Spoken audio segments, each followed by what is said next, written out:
Muy buenas tardes, ¿cómo están queridos amigos de Especialidades 625?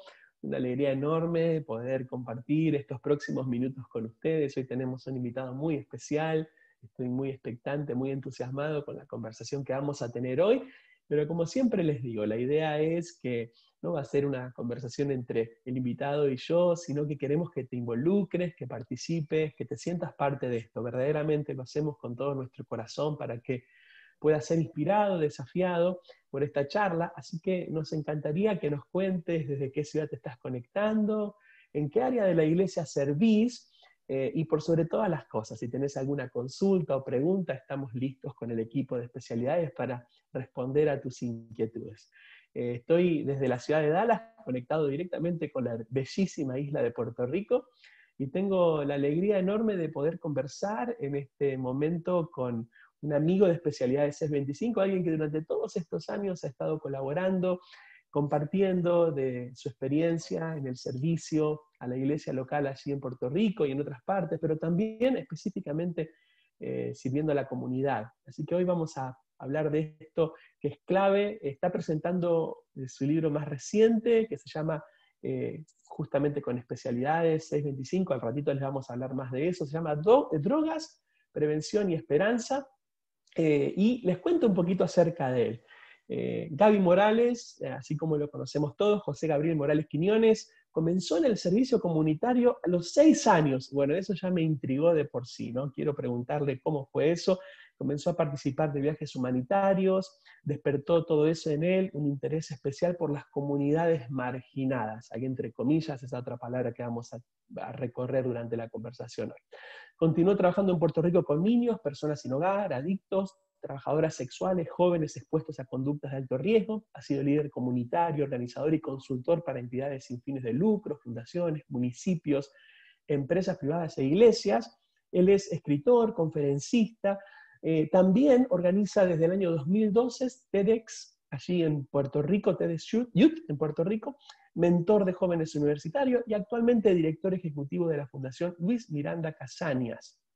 Gaby estudió sociología allí en la Universidad de Puerto Rico. Gaby, buenas tardes, una alegría enorme poder conversar con vos este ratito. Saludos, Sergio, un abrazo para ti, muy caluroso, ¿verdad? Todo contrario a lo que se fomenta por ahí, ¿no? Te envío un abrazo y contentísimo de que me concedas esta oportunidad, honrado de que podamos crear este diálogo e invitar, ¿verdad?, a todas las personas que de alguna forma participan y se integran y son, ¿verdad?, componen la familia de Especialidades 625. Así que un abrazo a todas y todos ellos, a todos los líderes, pastores. Así que aquí estamos, ¿verdad?, para poder compartir y crecer en el día de hoy. Genial, estamos muy expectantes de la conversación. Los animo a todos ustedes que están conectándose, compartan este video, dale share, compartir al botoncito que está acá abajo, y también si querés taguear a algún pastor amigo, algún líder de jóvenes, de adolescentes, de niños ahí en tu área, taguealo en los comentarios para que se pueda sumar a esta conversación. Gaby, me interesó mucho leyendo tu biografía, que está allí en el libro Drogas, Prevención, Esperanza, que comenzaste a servir en la comunidad a los 6 años, y leyendo tu bio y conociendo un poco de tu historia, veo que has estado muy involucrado a lo largo de toda tu vida allí en el trabajo social. Contame un poquito cómo nació esa pasión que desarrollaste en todos estos años. Gracias, Sergio. Pues mira, interesantemente, Sergio, a los 6 años yo soy uno de 4 chicos, ¿verdad?, varones en mi casa, en mi familia, y mi papá es médico de preparación, y siempre nos hacía una invitación de alguna forma, especialmente a mí. Yo creo que insistía un poquito conmigo, yo era bien inquieto, bien extrovertido, mucha energía. Y entonces, pues mi papá nos exhortaba de alguna forma a que nos involucráramos y que nos integráramos, un concepto bien importante, ¿verdad? A los ejercicios de servicio comunitario, cuando él los hacía de forma voluntaria. Así que nos hacía la invitación. En ese momento de los 4 habíamos 3, ¿verdad? Porque el cuarto todavía estaba en camino de los hermanos, pero pues yo era el tercero de ellos, el más pequeño, y como les dije, pues tenía mucha energía y era bien, digamos, energético, fogoso, y pues me fui insertando poco a poco en las experiencias de que mi papá desarrollaba en los esfuerzos de comunidad, los esfuerzos de servicio. Así que a los 6 años, yo repasando con él, estaba como entre los 5 o 6 años, y pues él iba a un hogar de adultos mayores, ¿no? De viejos y de viejas, a dar su servicio voluntario. Y entonces, pues yo me iba con mi traje de baño y él me decía, Gaby, juega con ellos mientras él los atendía. Yo tengo imágenes de mi papá atendiendo a aquellos adultos mayores, a estos viejos con tanto amor, con tanta presencia, con mucho contacto. Mientras yo pues me metía a la piscina con ellos, jugaba con ellos, sacaba tiempo. E interesantemente, pues ya cuando yo entro en mi adolescencia, yo pensaba que mi papá, yo a los 5 o 6 años, como yo veía que aquellos viejitos mejoraban su estado de salud, pues bien cautivado por aquello que mi papá hacía, pues yo pensaba que mi papá tenía poderes. Tú sabes, yo decía, a mí me encantaban los superhéroes, yo tenía una fascinación con Spider-Man, y con Aquaman. Así que yo decía, pues mi papá es un superhéroe porque todos mejoran su salud. Y ya en mi adolescencia le pregunté, papi, ¿cómo es que tú logras hacer eso? Yo veía que él les daba una pastillita y resulta ser, me dijo, Gaby, muchos años después me reveló, me dijo, no, lo que yo le compartía nunca fue nada recetado, no era nada prescrito, era un multivitamínico. Así que digamos que ellos lo que se les buscaba era con mi papá darle algo que reforzara un poco su sistema inmunológico digamos, como un punto de partida, ¿verdad? Y nunca él era muy invasivo con nada de eso, sino que él se concentraba en trabajar la prevención desde el plano médico. Y por otro lado, bien interesante, y mi papá me dio una gran lección en ese momento cuando yo le pregunté cómo era que mejoraban. Él me decía, Gaby, mejoraban porque para muchas personas, incluyendo a miembros de su familia, ellos pueden llegar a ser invisibilizados. Pero tú y yo los vemos, tú y yo vamos, tú y yo no estamos siendo estandarizados, ¿verdad? En nuestro servicio, en nuestro acompañamiento. Y eso, Sergio, me cautivó, se impregnó en mi corazón.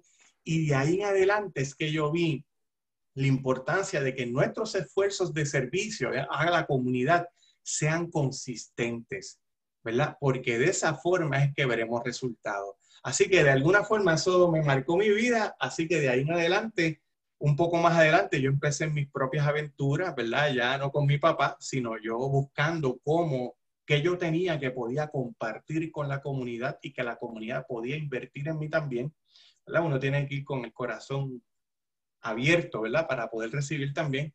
Y así fue como mi vida pues se fue llenando de grandes lecciones hasta que llego entonces a la experiencia de servicio con las comunidades marginadas que ya tú mencionaste. Así que así fue como ese es el punto de partida, ¿verdad? Y cómo comenzó la historia y cómo yo comencé a los 6 años a hacer servicio comunitario, pero fue modelado por mi papá, digamos. Me encantó eso que estás diciendo, Gaby, porque creo que a veces no tenemos en cuenta, ¿no? La influencia que tenemos como papás. Nuestros hijos nos están observando, aprenden de nosotros, y me da mucha alegría escucharte hablar con tanta admiración de la labor de amor de tu papá y cómo eso te contagió, cómo eso te motivó a hacer algo propio. Queridos pastores adultos que nos están viendo, no minimicemos esa capacidad que tenemos con lo que hacemos de inspirar, desafiar a los que nos están observando, especialmente a los más chicos. Eso me pareció fabuloso. Y mencionaste algo que me gustó, Gaby, también. Mucha gente es invisibilizada, y el solo hecho de estar allí presentes para ellos, de mostrarles, ¿no?, un amor genuino, hace toda la diferencia. Gaby, nos vimos forzados en la iglesia en esta temporada, porque no podíamos reunirnos en los edificios, a estar más presentes, primero en nuestras casas, obviamente, con nuestros hijos, pero en nuestras comunidades. Y recién mencionabas que te involucraste también como parte de tus proyectos y de esa pasión que creció viendo a tu papá, en trabajar con aquellos que estaban en los márgenes, y en todos nuestros países, en todas nuestras ciudades. A veces yo vivo aquí en Estados Unidos, a veces la gente piensa que en Estados Unidos no hay gente marginalizada, no hay pobreza, no hay dolor, no hay quebranto. En todos los países hay sectores de las ciudades, sectores de la sociedad que están en los márgenes, que no están siendo parte de lo que vemos aparentemente sucediendo en esos países. Entonces, contanos un poquito de cómo es trabajar con la gente en los márgenes y cómo podemos visibilizar a esas personas y acercarnos a ellas en el dolor, en el quebranto en el que viven. Bien, pues mira, Sergio, yo soy, ¿verdad?, de los que siempre parto de la premisa de que las zonas de alto riesgo o las zonas, digamos, que se proyectan como peligrosas, son zonas de grandes cambios y zonas, ¿verdad?, donde nosotros que de alguna forma somos promotores de las buenas noticias, como dice un gran teólogo, ¿verdad? Pues las buenas noticias tienen que estar donde hay malas noticias. Así que, de alguna forma, lo que yo quise fue, ¿verdad?, empezar a hacer ejercicios de cuando yo veía, empecé yo a ser cautivado por las distintas estampas que yo veía, con sencillamente dejar de mirar y comenzar a observar en mi propio país, en los semáforos, qué estaba ocurriendo. Y a mí me incomodaba mucho que yo, digamos, me perturbaba, que yo tenía un techo seguro. Y me cautivaba la idea de yo saber que había gente durmiendo sin techo. Eso de alguna forma se me creaba una serie de preguntas que no me dejaban estar tranquilo. Así que de alguna forma, así que yo comienzo a salir de casa. Para ese momento yo era muy joven, ¿verdad? Y me empiezo a activar en el proceso del servicio comunitario. Cometí grandes errores porque en el servicio hay que tomar el riesgo de cómo los riesgos que hay en muchos escenarios. Y ciertamente me expuse a variables de alto riesgo que yo no pensaría, ¿verdad? Que ahora mismo, yo no sé si ahora mismo yo los haría, pero en ese momento, como yo estaba inundado de pasión y inundado del fervor del Señor de ponerme poder en la disposición de la comunidad, pues yo fui algo que es lo mejor y que nunca debemos perder. Y es que es ir con un corazón auténtico y genuino al momento del servicio. Porque si nosotros partimos de los miedos, de las inseguridades, muchas veces posiblemente nos vamos a detener, ¿verdad? Claro, es bien importante crear un plan. Por ejemplo, en ese momento yo era bien adolescente, no tenía contactos con líderes comunitarios, no tenía un plan estratégico, yo no iba con unos objetivos definidos, ni iba con objetivos a largo plazo, que es lo más saludable y es lo correcto para hacer el momento del servicio comunitario, pero yo era bien joven, iba solo y me incomodaba esa tantas realidades, ¿verdad? La mía y la de la otra gente. Así que yo dije, pues voy, yo no tengo el estetoscopio de papi, pero ¿verdad?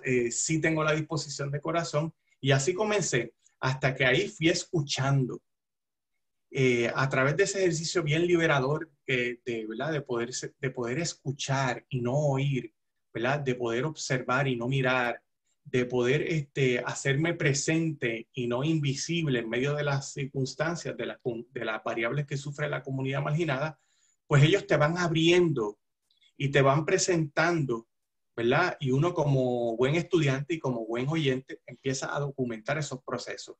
Y empieza, interesantemente, el Señor a comenzar a inquietarte, ¿verdad? Mira, empieza a ponerte como cierto, digamos, como unos desafíos, ¿verdad? Y cierto, podamos decir, como un peso, pero que es sostenible, ¿verdad? Porque el Señor lo hace, ¿verdad? Pero es como un peso para que tú te puedas movilizar e inquietarte hacia esas áreas. Así que yo comencé trabajando la deambulancia, ¿verdad?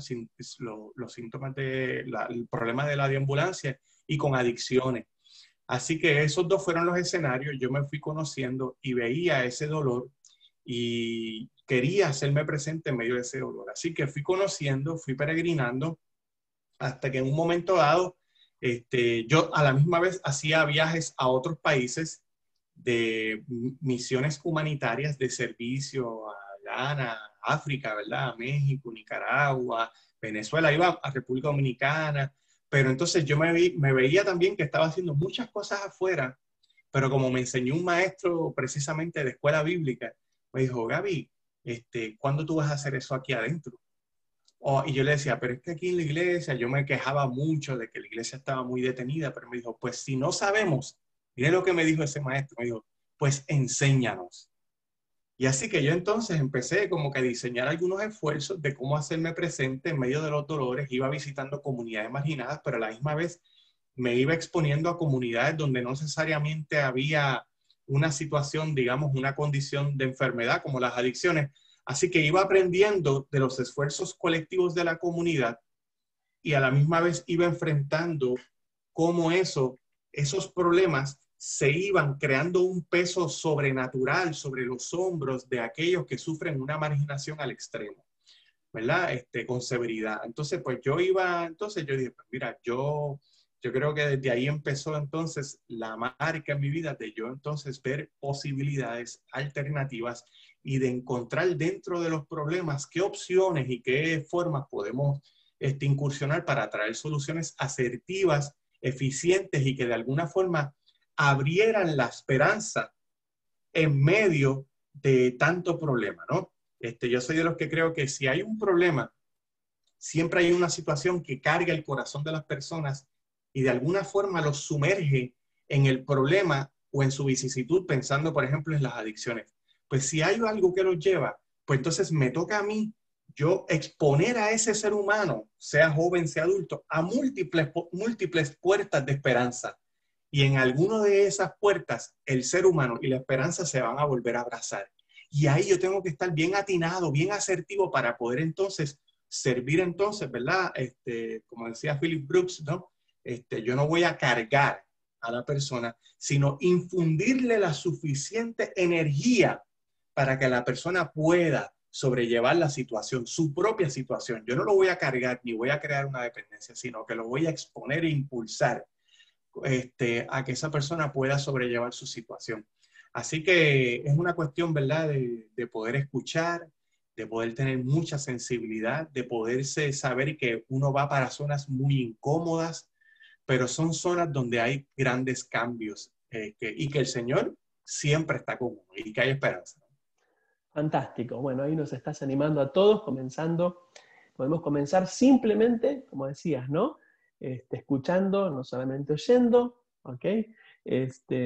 Viendo y no solamente mirando. Así que ahí donde estás, en tu ciudad, en tu comunidad, abrí los ojos, abramos juntos los ojos, abramos los oídos para poder entonces iniciar ese camino de ayuda.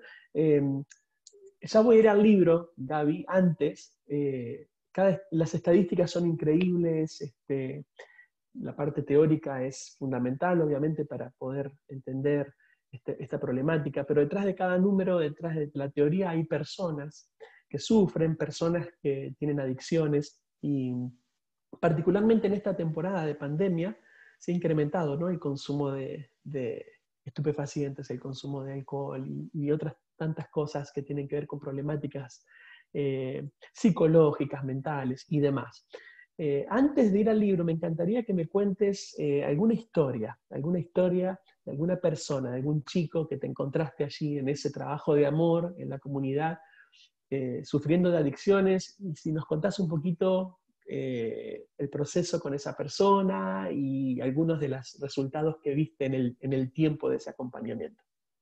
Bien, hay una historia que a mí siempre me cautiva, y lo puedo decir porque él siempre me ha dado el endoso de poder decir, ¿verdad? Solamente su nombre, ¿verdad? Él se llama Víctor. Y yo tuve la oportunidad de Víctor, por muchos años, hay algo que se llaman los shootings, ¿verdad? Los shootings son los hospitalillos donde suelen crear una comunidad los adictos. Aquí en Puerto Rico esos hospitalillos suelen darse dentro de las comunidades marginadas, que de alguna forma hay cierta exclusión.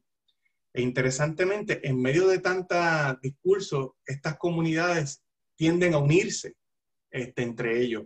Y entre ellos había un joven que le decían, en ese momento le decían el doctor, y era el doctor porque él, curiosamente, inyectaba correctamente en los lugares, con mucha precisión, a los otros adictos. Y a cambio de él dar ese servicio, pues a él le daban un poco de sustancia.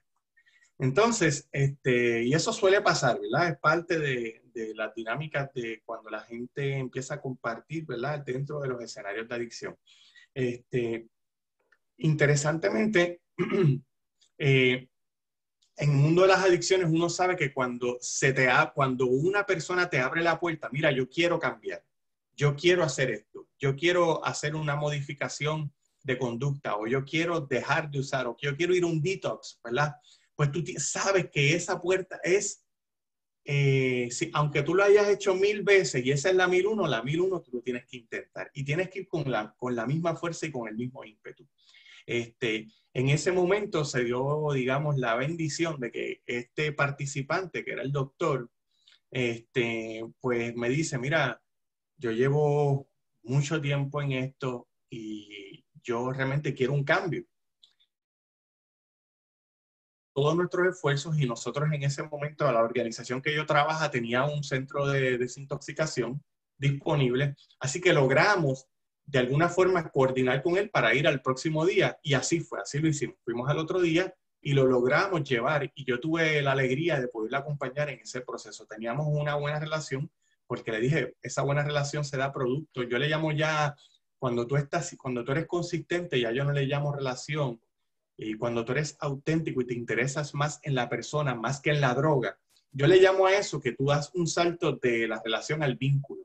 Así que yo con él ya tenía un vínculo y ese vínculo mucho más profundo, pues ya éramos bien libres. Y él me dijo, ven mañana, yo tengo que obviamente echarme una dosis al cuerpo antes para no poder quitarme durante el proceso. Esto es bien normal en estas cosas, ¿verdad? Así que yo como trabajador de alcance de comunidad lo que hice fue que me movilicé el día que él me dijo. Él ya prácticamente había, ¿verdad? Había hecho, ¿verdad? Se había consumido la droga. Así que yo lo suelo recoger, ya tenía los compañeros incluso de ese hospital, le habían hecho ¿verdad? Tenía como un envase, ¿verdad? Con distintas ropas para él poder pasar ese proceso de un detox. Así que lo insertamos al detox. Y yo, curiosamente, Sergio, en un momento dado, luego de que lo insertamos, yo estuve como las primeras 2 semanas monitoreando al manejador de alcance, que es bien importante entender que en adicciones uno tiene que estudiar bien si ese lugar, de ese centro de detox que uno va a llevar a la persona, corre paralelo a lo que la persona es. Eso es bien importante para garantizar el éxito, ¿verdad? Del resultado de lo que estamos buscando. Tiene que ir con la voluntad de la persona y tiene que ser un modelo de tratamiento que la persona pueda validarlo antes de comenzarlo. Así que se hizo y él estaba bien contento. Yo estuve esas primeras 2 semanas con el manejador de casos. Hay un equipo multidisciplinario. Otro factor muy importante a considerar en los momentos de detox. Tiene que haber un equipo multidisciplinario. Solo en esto es bien difícil, ¿verdad? Así que él estuvo en ese proceso y luego de esas 2 semanas yo le perdí la vista al doctor. No, esa tercera semana él completó ¿verdad? Su estadía en el centro de detox y luego de eso lo último que yo supe es que él se había ido a Estados Unidos a continuar un programa ¿verdad? Un programa de continuidad que le dan allá para poder hacer la reinserción social. Así que muy interesantemente de ahí yo le perdí la pista. Como al año, yo estoy en mi oficina trabajando, en ese momento había yo saltado de adicciones de sustancias inyectables, que era el programa al que yo dirigía, había saltado ya a la fase de prevención y estaba ya más dirigido a jóvenes, directamente con jóvenes. Y alguien toca mi puerta y resulta ser el doctor, que es Víctor. Y cuando yo lo veo, bueno, ya tenía una compañera, ella estaba con él, me visitó, yo lo alcé, yo no lo podía creer lo bien que él estaba, sus heridas ya habían cicatrizado bastante, tenía un aspecto físico totalmente distinto, él feliz sonriendo, y yo le dije, y yo me recuerdo que yo lo alcé, les voy a ser hasta bien honesto, me emocioné tanto que yo le daba besos, porque decía, yo no puedo, o sea, mis ojos están viendo un milagro. Y mire, cuando usted ve un milagro, usted hace lo que sea, ¿verdad? Así que yo lo abrazaba y muy emocionado. Yo le dije, y le hice esta pregunta, le dije, Víctor, ¿cómo lo lograste? ¿Qué hiciste? Y él me dijo esta frase que está en el libro. Me dijo, Gaby, me cansé de estar cansado. Y esa frase a mí me cautivó porque inmediatamente normalmente los que estamos trabajando en el esfuerzo de la comunidad y en el mundo de las drogas también, uno suele cansarse. Y uno busca pretextos, busca excusas, y en el trabajo ministerial ni se diga, ¿verdad? Con nuestros jóvenes, en el acompañamiento. Y ciertamente las drogas tienen mucho peso y definitivamente nos lleva al agotamiento. Pero hay momentos donde realmente uno tiene que reconocer que hay muchos pretextos y hay unos discursos y hay unas prácticas que se dan donde uno se va abrumando y se va olvidando de que es Dios el que va conduciendo, ¿verdad? A uno. Y que de alguna forma ese peso que uno carga no le pertenece a uno, ¿verdad? Que uno tiene que también tener sus espacios de tranquilidad, de paz, de descanso. Y uno se va abrumando poco a poco por distintas situaciones, por los problemas. Tú estás viendo cientos de personas semanales, hasta que en un momento dado tú dices, esa lección de cansarme de estar cansado, a mí en ese momento yo estaba dirigiendo el proyecto de jóvenes, así que inmediatamente impulsé a mi equipo de trabajo a escuchar esa historia y hacer una exhortación a que nos cansáramos de estar cansados de todas esas cosas que de alguna forma nos abruman para poder hacer que soltáramos esas cargas para poder ser, ¿verdad? Servidores o servidoras eficientes y efectivos en la comunidad. Así que él lo hizo, es un milagro, y yo pues lo celebro, ¿verdad? Y lo cuento, porque definitivamente, pues, y todos desde nuestro escenario, él lo logró y nosotros entonces también tenemos que hacerlo, ¿verdad? Como líderes y como lideresas desde nuestro escenario. Fantástico, Gaby. Gracias por compartirnos la historia del doctor, de Víctor.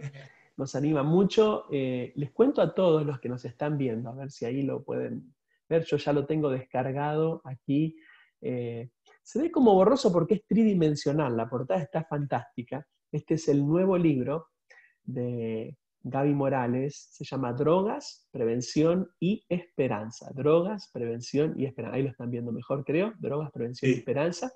Está ya disponible en nuestro servicio de suscripción premium, allí en nuestra página s25.com, diagonal premium. Me encantaría que le des un vistazo rápido. Cada mes subimos contenido nuevo a ese lugar, además de clases bíblicas, series de sermones, la revista Líder S25, libros como este específicamente de Gaby hablando acerca de prevención, de adicciones, de drogas, lo encontrás allí. Así que míralo, revisalo, y si todavía no estás suscrito, esta es una buena oportunidad para que lo hagas. Te recuerdo que la suscripción es por iglesias, así que todo el equipo de tu iglesia puede compartir, utilizar estos recursos, estas herramientas que ponemos a disposición de ustedes. Gaby, quisiera hablar un poquito acerca de dos palabras: prevención y esperanza, que son las dos palabras que están como subtítulos de tu libro. ¿Sí? Generalmente hemos tenido un acercamiento, una mirada acerca del tema de drogas, adicciones, que la verdad que no nos ha hecho avanzar demasiado, ¿cierto? Yo creo que necesitamos darle una nueva mirada a esta problemática, una problemática que afecta, estamos hablando obviamente de la gente que está en los márgenes, pero las adicciones afectan toda la esfera completa, ¿no? Demográfica de nuestras ciudades. Gente de altos recursos, de recursos medios, recursos bajos, incluso aquellos que están en los márgenes, todos están sufriendo en este tiempo el flagelo de las adicciones, el flagelo de las drogas. Y nos gusta mucho tu libro, le estuve leyendo, compartiendo, porque tu enfoque siempre es un enfoque, incluso lo mencionaste en varias oportunidades, ahora hablando de Víctor, un enfoque sensible, un enfoque empático, respetuoso de este tema, que creo que toda la iglesia en Hispanoamérica necesitamos revisar, volver a leerlo, a aprenderlo y interiorizarnos de esta problemática. Entonces, decía recién, hablas en el subtítulo aparecen estas dos palabras: prevención, en contraposición a la prohibición, que la verdad es que mucho resultado no nos ha dado hasta el día de hoy, ¿sí? Necesitamos ser más preventivos en el trabajo en nuestras congregaciones, en nuestras comunidades, también por supuesto en nuestras familias, y siempre, siempre la esperanza en contra del desaliento, porque muchos también, ¿no?, terminan bajando los brazos diciendo, bueno, esto no tiene solución, la verdad que no hay nada que podamos hacer, y en verdad esto no es así. Recién lo compartías a través del testimonio de Víctor. Y muchos de nosotros tenemos seres queridos que han estado presos de adicciones y hemos visto, por la gracia de Dios, cómo han podido salir adelante. Así que, ¿qué te parece si mencionamos o hablamos un poquito de estas dos palabras, Gaby. Por favor, por favor. Pues bueno, yo definitivamente soy un fiel creyente, ¿verdad? Primero, los abordajes que podemos ver en el texto, yo los hago desde la perspectiva comunitaria, así que lo hago con mucha humildad, producto de casi unos 18 años de servicio comunitario, específicamente, y qué bueno que Sergio hizo la aclaración, con comunidades marginadas. Pero me gusta lo que Sergio menciona porque nunca pensemos que las drogas solamente están ahí, ¿no? Las drogas llegan a todas las estratas sociales, llegan a todos nuestros perfiles, llegan a todas las comunidades de fe, de X o de a mayor o menor grado. Y los que hemos trabajado con jóvenes sabemos, ¿verdad?, que eso es un tema que hay mucha oferta y hay muchas, digamos, oportunidades para que los jóvenes se expongan a esta situación. Producto yo de una experiencia, digamos, casi trágica de perder un joven en Puerto Rico, en una reflexión profunda con un familiar de ese mismo joven, la tía me llegó a decir, Gaby, yo era de los que decía, mira, que pase eso allá, que pase eso acá, eso es problema de ellos, ¿verdad? Y hoy, a partir del dolor de haber perdido a mi sobrino, es que yo decido activarme socialmente. Yo traigo eso para que en las iglesias entendamos, yo siempre les comento en mis talleres, mis adiestramientos, que de alguna forma nunca esperemos que el dolor toque nuestra puerta. Nunca esperemos. Por eso es la importancia de la prevención, ¿verdad? Y por eso hay que armarnos de prevención. Incluso hay gente que puede pensar prevención y lo piensan para jóvenes en una fase, digamos, ya cuando están en escuela superior. Yo hablo de la prevención primaria antes de la adolescencia, ¿verdad? Incluso hay programas de prevención, y quiero que todo el mundo lo sepa, ¿verdad? De alguna forma, hay programas de prevención para padres y madres que de alguna forma están durante la gestación de su embarazo, para que desde ese momento ya esa familia vaya adquiriendo herramientas de prevención a drogas, ¿ok? Esos programas existen, están en Estados Unidos y es bien importante buscar información. Usted puede buscarlo incluso en el CDC. Existen muchos programas de salud y a nivel de estados también, cada uno tiene sus distintos enfoques, pero es bien importante que mientras más nosotros avancemos con las herramientas de prevención, menores van a ser la posibilidad. Ciertamente quiero ser honesto, no hay una garantía, pero sí tenemos a nuestro alcance la capacidad de minimizar los estragos del mundo de la droga si nosotros somos eficientes y mientras más tempranos y responsables, como decía Sergio, sea, pues nos vayamos movilizando, ¿no? El tema de la esperanza, pues, es esencial, ¿no? Porque yo soy bien crítico con que siempre vemos las drogas. Yo le doy bastante fuerte eso en el libro, la perspectiva que se le da desde el concepto de cuando se dice drogadicto, esa palabra, ¿verdad? Versus adicciones, cómo nosotros vamos apoderando más a la droga que al mismo ser humano. Entonces, casi vamos dándole la misma fuerza y la misma autoridad porque casi los vemos ya juntos y no, nosotros no podemos perder de perspectiva que hay un ser humano que tiene dignidad, que tiene valor y que a eso es a lo que Dios nos llama. Estar presente con esas personas en medio del acompañamiento y adquirir las herramientas para de alguna forma tener nosotros la certidumbre de la esperanza y que eso se lo podamos compartir y proyectar a través de las metodologías, a través de las fórmulas que usted y su comunidad de fe diseñen. Pero las iglesias pueden crear sus protocolos, pueden crear sus adiestramientos, pueden adiestrar a sus comunidades de fe para que existan distintos miembros que puedan de alguna forma acompañar a las personas que están peregrinando en este proceso que muchas veces resulta ser áspero. Así que hay esperanza y la prevención nos lo garantiza. Y mientras más temprano, recuérdense, mucho más asertivo vamos a ser de minimizar que esos estragos toquen algún día a la puerta de nuestros hogares, nuestras familias o incluso de nuestras comunidades de fe. Todo esto que estamos conversando está en el libro Drogas, Prevención y Esperanza. Te animo a que vayas a eses25.com, diagonal premium, lo puedas descargar, lo puedas leer, lo puedas compartir con tu equipo de liderazgo, con los pastores de tu iglesia y por supuesto también con los papás. Hablas también en el libro, Gaby, con esto nos vamos a despedir, acerca de construir hogares seguros, de la importancia, ¿no? Comenzamos hablando del ejemplo de papá y la influencia que él tuvo en tu inicio, ¿no? De servir a la comunidad y en el libro justamente mencionas, ¿no? Construir hogares seguros, y eso creo que es algo clave también en lo que la iglesia debe enfocarse hoy en día, equipar a los papás para que los papás puedan trabajar preventivamente, creando esos espacios de conversación, de diálogo, en donde podamos hablar con nuestros hijos y orientarlos.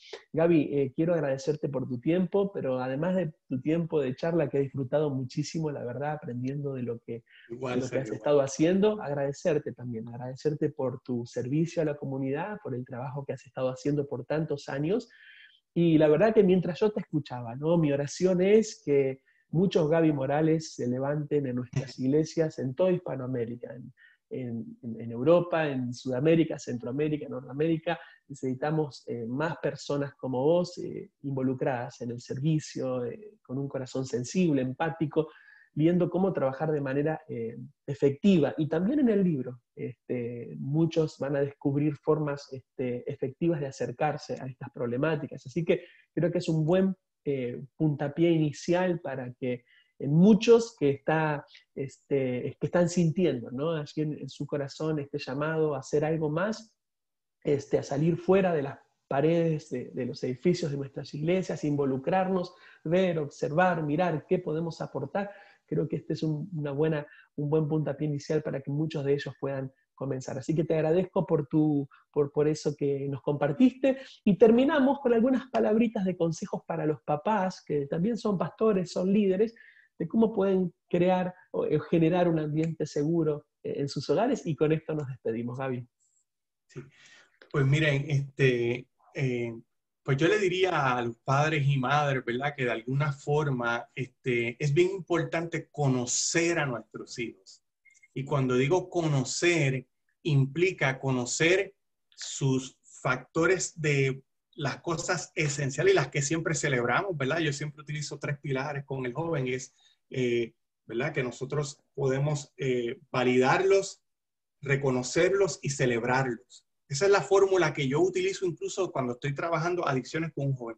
Y eso es bien importante, que usted lo pueda utilizar como una fórmula, como punto de partida. Los jóvenes necesitan ese acompañamiento y de esa forma estructurada, ¿verdad? Hay que ser intencionales con eso. Para los padres y las madres, ¿verdad? O los encargados y encargadas de nuestros jóvenes, yo le diría que es bien importante, como le dije, conozca los factores de riesgo y los factores de protección que a lo mejor puede ser que esté enfrentando su hija o su hijo. Eso implica que usted conozca bien cuáles son las áreas a mejorar y las cosas y las características, ¿verdad?, que él tiene. Y para eso hace falta integrarnos. Usted haga preguntas abiertas. Siempre diga, y cuando usted ve que él está enfrentando alguna situación difícil en la escuela, algún conflicto interpersonal, pregúntele, no lo cancele y no deje de validar una emoción por más mínima que sea, por más pequeña que sea.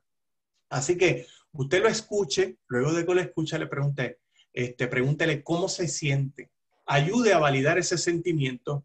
Luego de validar ese sentimiento, pregúntele qué piensa hacer, cuáles son las posibilidades para que ese joven se vaya apoderando de cómo se procesa, ¿verdad?, la solución a las situaciones que nos enfrentamos en la vida. Y de alguna forma, acompañe siempre y dirija todo eso hacia las posibilidades ¿verdad? Poder que ese joven vea las posibilidades y las soluciones al problema, ¿verdad? Que tenemos. Y siempre ofrezca ese acompañamiento, esa garantía de que independientemente del resultado de ese problema no se dé, pues nosotros vamos a estar aquí, la familia va a estar aquí y sobre todas las cosas Dios siempre está. Lo otro, ¿verdad?, que siempre le sugiero a las familias es que de alguna forma traiga el tema, prohibir el tema. Nos ha costado muchísimo, iglesia, nos ha costado muchísimo. Y a mí me duele y nosotros lo recogemos cada vez más.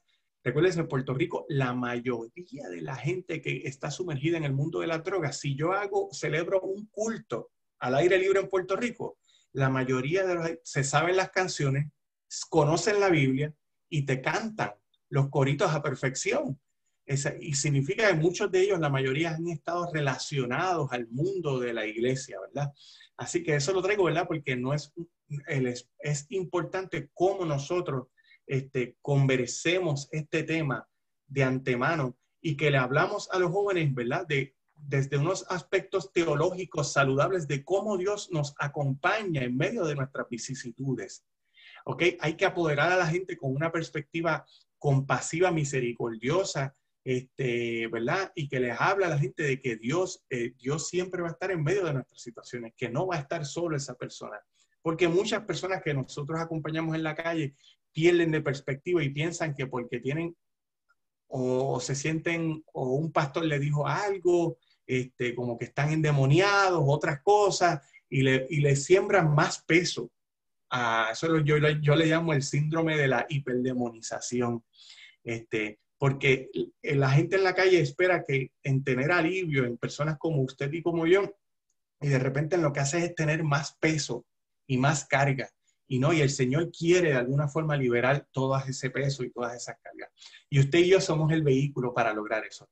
Así que esa conversación hay que trabajarla, hay que trabajarle, no infundir miedo, no infundirle miedo, sino apoderar al joven con herramientas educativas.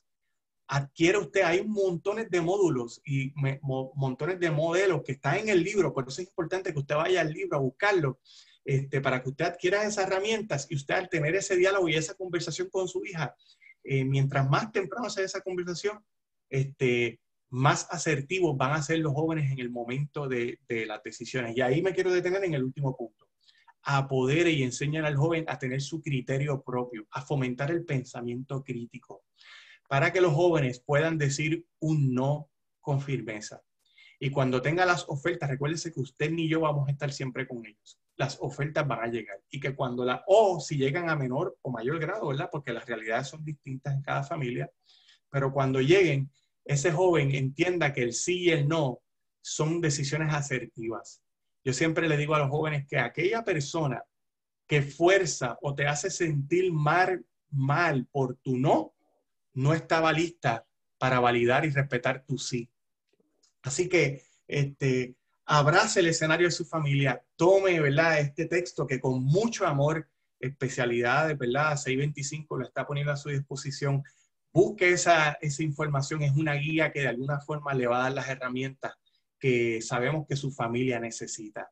Así que un abrazo para todas las pastoras, pastores, líderes y líderes ministeriales. A través de eso tiene ahí a su alcance la oportunidad de conseguir drogas, prevención y esperanza, ¿verdad? Y que le dé una herramienta eficaz a su familia o a su comunidad de fe. Un abrazo desde Puerto Rico a todas y todos. Gracias, Gaby. Gracias por tu tiempo. Gracias a vos que te conectaste, que compartiste este video. Estás a tiempo de hacerlo. Compartilo con tus pastores, con tus líderes, para que todos puedan escuchar esta jugosa conversación que tuvimos con Gaby. Un abrazo a cada uno. Como siempre les digo, ánimo, adelante en la tarea que haces. Vale la pena. Verdaderamente hace la diferencia todo lo que haces allí a través de tu iglesia local, en tu ciudad, en tu comunidad. Así que adelante con todo. Síganos en las redes sociales, por favor, ss25.com, entérate, no te pierdas absolutamente nada de lo que está sucediendo en tu país a través de especialidades y recordá que siempre, siempre estamos aquí para servirte y para acompañarte en lo que estás haciendo. Nos vemos la próxima.